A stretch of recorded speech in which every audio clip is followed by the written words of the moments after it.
it's Barry. And Dave. And Jerry. Hey, right here with Hooked on Headwaters. Brand new season, brand new faces, places. That's right. We've gone, this will be our second year now running across YouTube here with our channel. And we wanted to shake things up, bring some new people on board, bring some new places, some new things.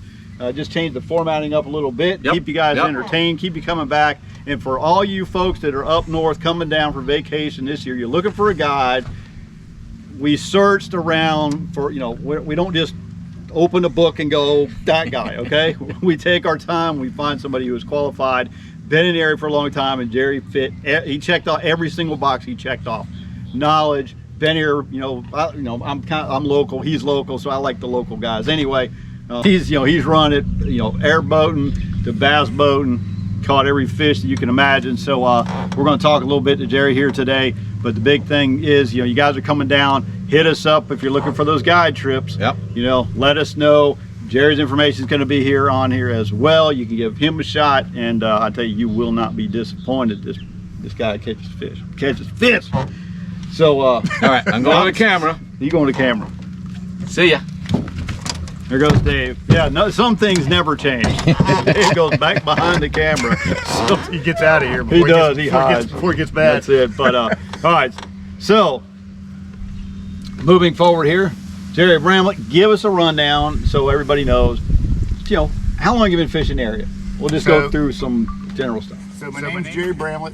I was born and raised here. I've been in this marsh, around this area fishing for the last 30 years. I offer an airboat charter business. I offer a bass boat fishing here out of Lake Headwaters. I do a lot of shiner fishing out of Lake Kenansville, out of the State Marsh Farm 13 area. This is the time of year, season starting for the fish. They start spawning around November and they spawn all the way up until May. And through those months, these fish will grow bigger and bigger and bigger.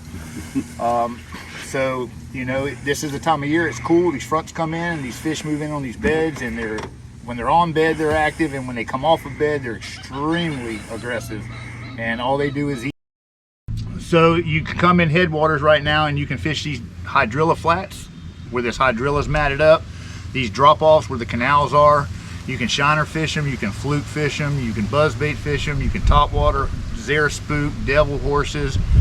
Anything right now, these fish are active and they're ready to feed. Absolutely. Yep. And I've been frogging it. I'm gonna tell you now. I gotta put this out there because Mikey's gonna get kicked. JT's gonna get kicked out of the catches.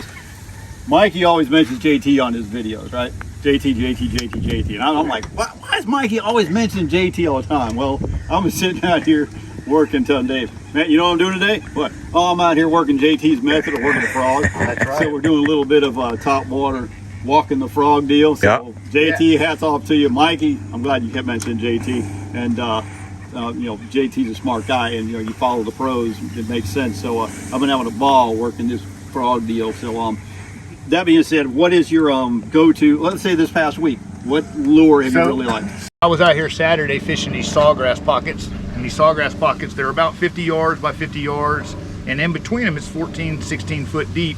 But as a point comes up, they come up on it's really like a mound. And you can take these blue and silver, blue and gold, half-ounce, quarter-ounce rattle traps, and you can throw them in this deep water and bring them back in off of these humps, and these fish will just tear them up. I caught one Sunday, it was around 7.5 pounds. So you can catch them doing that. You can be punching these mats right now with 1.5 ounce tungsten weights with 3-inch crawls. You can be catching them on speed worms. You can catch them on, like I said, zare spooks, devil horses, anything like that. Anywhere you can get around matted hydrilla that's matted to the surface and then it drops off into deep water off of these ledges, you can catch these big females right now. Gotcha. Absolutely.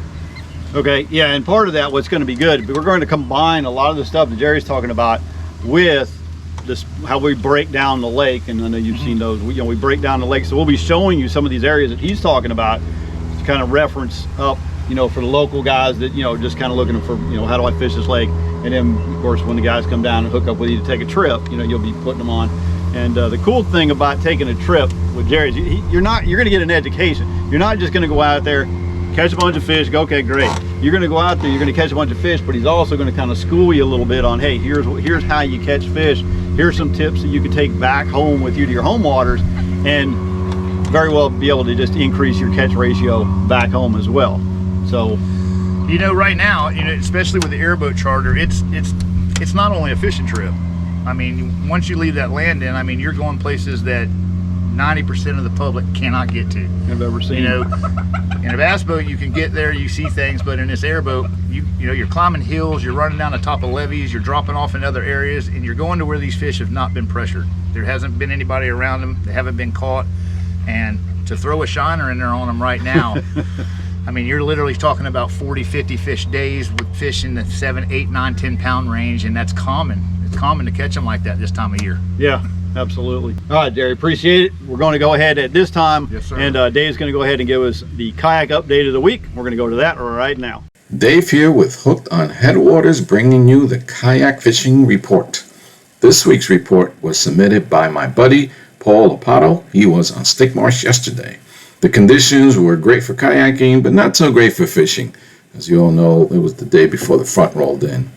He was on the water from 11 o'clock through 7:30 p.m. and managed to catch 5 fish. The largest being 3.8 pounds, the smallest being 2.4 pounds. He traveled 10 miles, which is pretty darn good for a pedal kayak trip. That was round trip. That takes a lot of leg power, so good for you, Paul. He caught 4 bass trolling a 1-ounce red and white Daredevil spoon. The largest bass was caught on a paddle-tail swim bait in the bluegill color on a 6-odd hook with an underspin. That's one of my favorite baits to use, both in Forks Marsh and in Headwaters. The trolling bass was caught along ditch 13, that's that spoil bank, and the big bass was caught on the south side cut along ditch 7 as the wind was blowing in from the north. Yeah, you can take note of Paul's route on this map view. Once again, that is a pretty good pedal kayak trip. But for Paul, hey, it's just another day in paradise. He also reported seeing some dead fish. So he saw a shad, a catfish, a suckermouth catfish, and a crappie. I don't know what's up with that. We may have to look a little further into that situation. Well, once again, thanks, Paul, for the report. And pedal on, tight lines. So long, everyone. All right, great update on the kayak fishing there. Thanks, Paul, for all the information. All right, guys and gals, the one thing we have not changed and we will never change here from our season is the Davis House Inn. If you're looking for a great place to stay when you come into town, check out Kyle on the water in Sebastian. Great rates. You can bring your boats in there, charge up your batteries at night. He's got a hose to wash everything down after you hit the dusty road on out of here. They're more like efficiencies than they are little tiny hotel rooms. Great place, and walking distance to restaurants, bars. You're right on the river. Great place for family to stay. Kyle's information is below. Davis House Inn. And if you mention Hooked on Headwaters, he's going to give you a discount. So make sure you get hold of him when you come down looking for a place to stay when you're booking your trip up with Gerry here. Quick question. What do you think? How does the weather affect the bass fishing as far as you've seen it, your experience? So what's going to happen is these fish have not started their fall pattern yet. November, beginning of November, they start, but this weather dictates exactly what week or so they start in November. This cool weather coming in with the moon, it'll just activate them. It'll turn them on. These fish are no different than humans. They don't like heat. So as this water gets cooler, these male fish will come in out of the center of the lake. They'll start coming into the points. The first points out of the center of the lake is where these male fish will come in, and they'll start fanning beds, and the females won't be far behind them. Right on.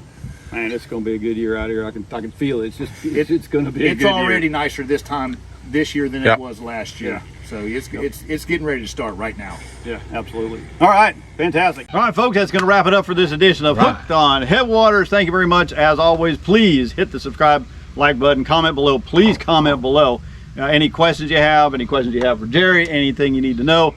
If you got a fishing hack, send them our way. Yep. If we feature them on the show, you know, everyone knows you get a nice little thank you gift from us. So send those hacks in. All right. Thanks a lot, guys. We'll see y'all next week. So long and God bless.